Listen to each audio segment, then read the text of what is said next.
My girlfriend said, "Either your mom moves out or I do, choose." I replied, "I'll help you pack." Then she found out why my mom was really there. I'm 35 years old, and I thought I had found the one. Her name was Jessica, and we'd been dating for 2 years. She was beautiful, ambitious, worked in real estate, and we'd been talking seriously about moving in together. Everything seemed perfect until my mom got sick. It started with little things. Mom forgetting where she put her keys. Losing track of conversations mid-sentence. At first, we all thought it was just stress. She'd recently retired and was adjusting to a new routine. But then she got lost driving home from the grocery store she'd been going to for 20 years. The diagnosis came 4 months ago. Early onset Alzheimer's. She was only 62. My dad passed away 6 years ago, and mom lived alone about 40 minutes away. My sister lives in Seattle with her family, and I'm here in Chicago. After the diagnosis, the doctor was clear, she couldn't live alone anymore. It wasn't safe. So I asked her to move in with me. I have a 3-bedroom house. I work from home as an architect. It made sense. My mom raised me, sacrificed everything for my sister and me after dad died suddenly and left us with almost nothing. This wasn't even a question in my mind. Jessica seemed understanding at first. She helped me convert the guest room into a bedroom for mom, even went furniture shopping with us. But I started noticing small comments. "How long is this arrangement for? Or there are facilities for this kind of thing, right?" I explained that mom was in early stages. She was still mostly herself, just needed someone around to help her stay on track with medications, make sure she ate properly, help her when she got confused. Jessica would nod, but I could see something shifting in her eyes. 3 months after mom moved in, Jessica started spending less time at my place. She'd suggest we go to her apartment instead. When she did come over, she'd be tense, especially if mom joined us for dinner or wanted to chat. Then came the ultimatum. I was making dinner on a Tuesday evening. Mom was in her room reading, she was having a good day. Jessica came over, and I could tell immediately something was wrong. She had that look, the one where she'd already made up her mind about something and was just waiting to tell me. "We need to talk about living arrangements," she said. "Okay, what about them?" "I can't move in here with your mother living here. I thought this was temporary, but it's been 3 months and there's no end date." "Jess, we talked about this. Mom has Alzheimer's. There is no end date except. Well, Right, exactly. So what, we just put our lives on hold indefinitely. I'm 33 years old. I want to start a life with you, but I can't do that with your mom in the next bedroom. It's not the future I signed up for." I felt something cold settle in my chest. "What are you suggesting?" "There are excellent memory care facilities in the area. Places with professionals who actually know how to handle this. You're not equipped to take care of her long term, and it's not fair to either of you. Plus, we need our privacy. We need to be able to be a couple without worrying about your mom wandering around." "She's not wandering around, Jessica. She lives here. This is her home." "Well, it needs to not be. I'm serious about this. Either you make arrangements for her to move to a facility, or I can't see this relationship going forward. Choose." I looked at her for a long moment.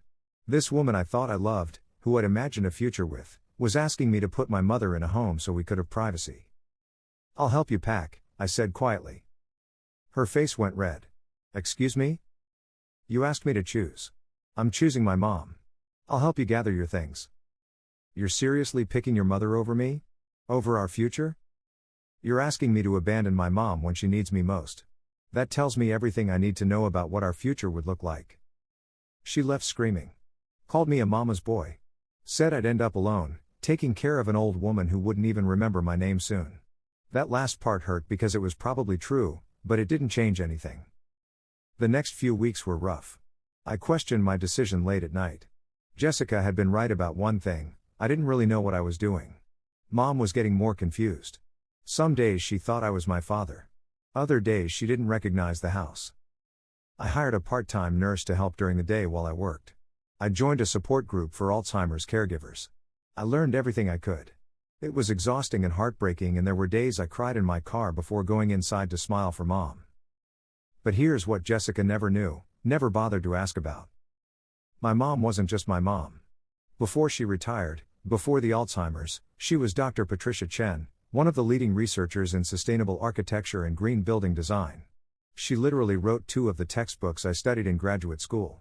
She'd consulted on major projects around the world. When I was starting my career, struggling to get my firm off the ground, Mom didn't just give me emotional support.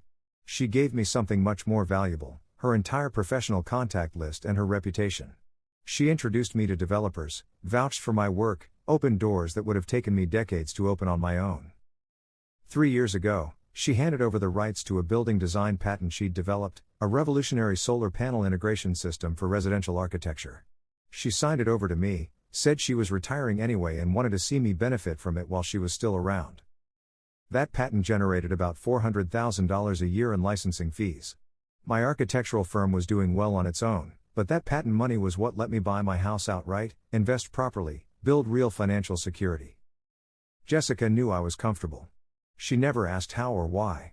She just enjoyed the nice dinners, the weekend trips, the lifestyle. 2 months after Jessica left, Mom had a particularly bad evening. She didn't know where she was, got scared, thought strangers were in her house.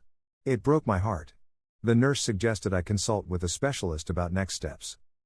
I took Mom to a leading Alzheimer's care specialist at Northwestern. While we were in the waiting room, Mom had a moment of clarity. She got them sometimes, brief windows where she was completely herself.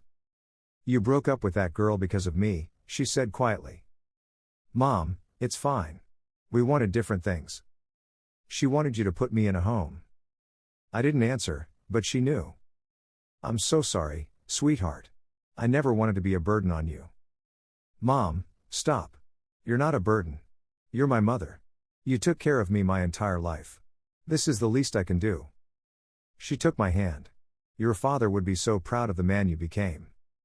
Those moments of clarity were becoming rarer. I held onto them like treasures. That same week, I got a call from a former colleague. They were hosting a sustainable architecture conference downtown and wanted to do a tribute to my mother's work.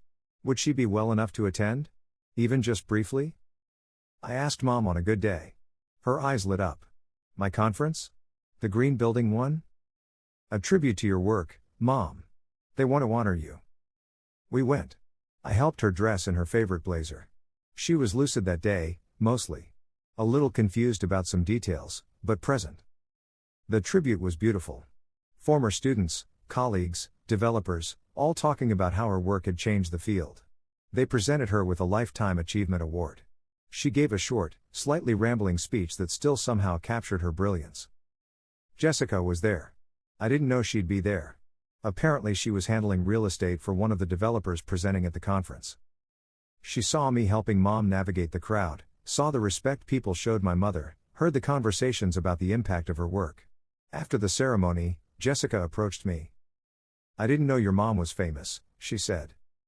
"She's not famous. She's respected in her field." Same thing. I had no idea she was.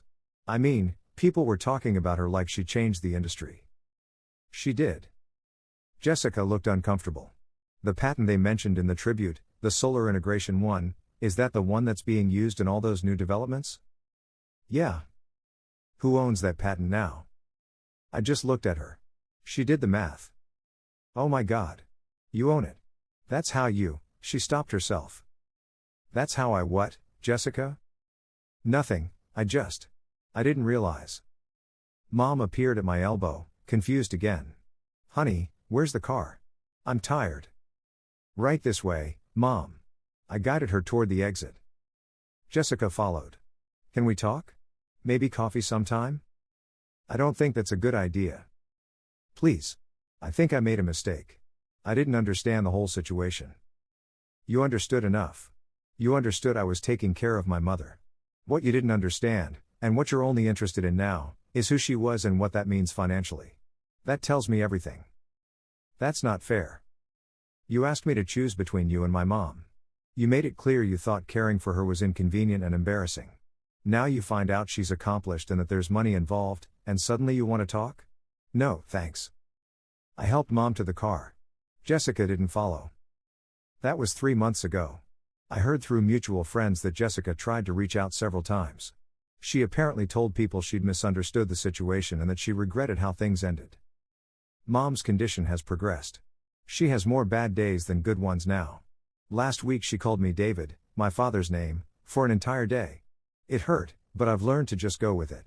Fight causes stress, and stress makes everything worse. I did eventually hire full-time help. Not because I wanted to, but because mom needs professional medical care now that I can't provide alone. But she still lives here, in her room, surrounded by her books and photos. On good days, she knows she's home. That matters. I met someone new.